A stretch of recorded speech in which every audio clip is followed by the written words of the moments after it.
हाय सांग माने आजिर वीडियो रे आपण मानकु प्ले स्टोर रो आउ दीटा सीक्रेट सेटिंग्स विषय रे आपण मानकु कहबी आउ से सीक्रेट सेटिंग्स बहुत इंपोर्टेंट सेटिंग्स सेटा करिबा निहाती दरकार अटे जरूरी अटे।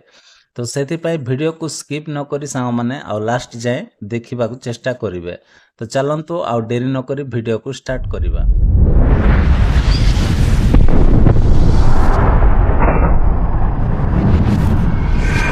प्रथमे मो प्ले स्टोर एप्लिकेशन को ओपन करना अछि। ओपन कला परे सांग माने एमती गोटे पेज खोली गला परे कोन करिवे ना आउ प्रोफाइल रे एठी देखंतु प्रोफाइल रे आपण माने एमती क्लिक करिवे। क्लिक कला परे तापरे कोन करिवे एठी मैनेज एप्स एंड डिवाइस बोली गोटे ऑप्शन अछि एठी आपण माने क्लिक करिवे। क्लिक कला परे सांग माने तापरे एहारी भितरे आउ गोटे सेटिंग्स अछि सेटा होछि अपडेट्स अवेलेबल। तो एटा को आपण माने एमती क्लिक करिवे। क्लिक कला परे सांग माने एठी आपण माने देखि पारुथिबे मोर तीनिटा अपडेट करिवार अछि एप्लिकेशन पेंडिंग रहि जायछि। तो आपण बे आउ एई ऑप्शन को आसंतु देखंतु चेक करंतु आपणकर केतेटा पेंडिंग अछि। जदि आपणकर 20टा 30टा जदि पेंडिंग अछि निहाती आपणको मोबाइल स्लो चालुथिबो। आउ जेतेबेले भी जे कोनोसी एप्लिकेशन अपडेट तार पेंडिंग थिले एप्लिकेशन ओपन हला परे भी स्लो चलिबो ओपन हेबारे भी प्रॉब्लम हबो।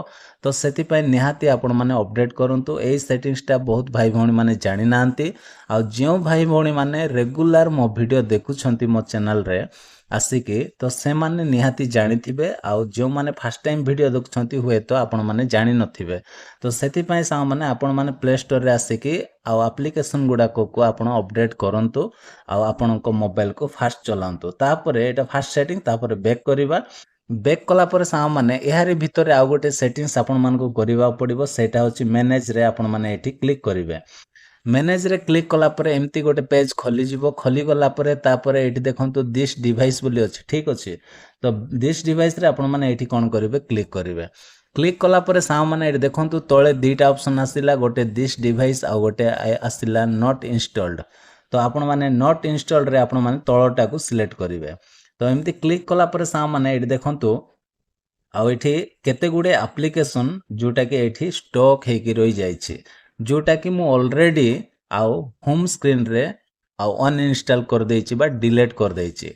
किंतु सेटा परमानेंटली डिलीट न हेकी प्ले स्टोर रो एही ऑप्शन को आसिकी स्टॉक हेकी रहि जायछि। तो एठी स्टॉक हेले कोन हेबो ना आपण जेते बेले भी फोटो वीडियो जहाँ भी आपण आउ स्टोरेज क्लियर करंतु फोटो वीडियो डिलीट कर दियंतु हेले आपणकर स्टोरेज फुल अछि बोली आपण जानि पारु नांती।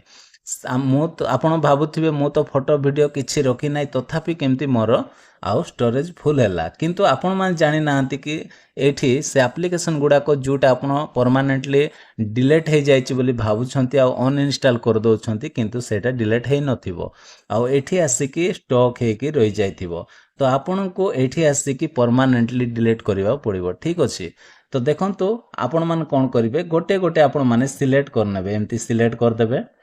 एमती सिलेक्ट कला परे सा माने आउ एठी ऊपरे डिलीट ऑप्शन अछि एठी आपण माने एमती टच करिवे। टच कला परे एठी कैंसिल रिमूव दीटा आसीबो तो आपण रिमूव रे क्लिक कर देला परे से गोटे गोटे क्लियर हे जीवो। आउ जदी सब आपण सिलेक्ट करिवे एका थरो को एमती जदी आपण सिलेक्ट करिके आउ आपण जदी एठी डिलीट रे एमती क्लिक करिके रिमूव कर देबे ताले पूरा क्लियर हे जीवो पूरा क्लियर हे जीवो। तो एठी आपण जदी क्लियर करूछंती ताले आपणकर स्टोरेज टा पूरा खाली हे जीवो आउ देखिबे मोबाइल आपणकर एकदम फास्ट चलिबो। तो आशा करछि वीडियो पसंद लागिथिले वीडियो रे गोटे लाइक करंतु चैनल को सब्सक्राइब करंतु। Bye bye take care thank you.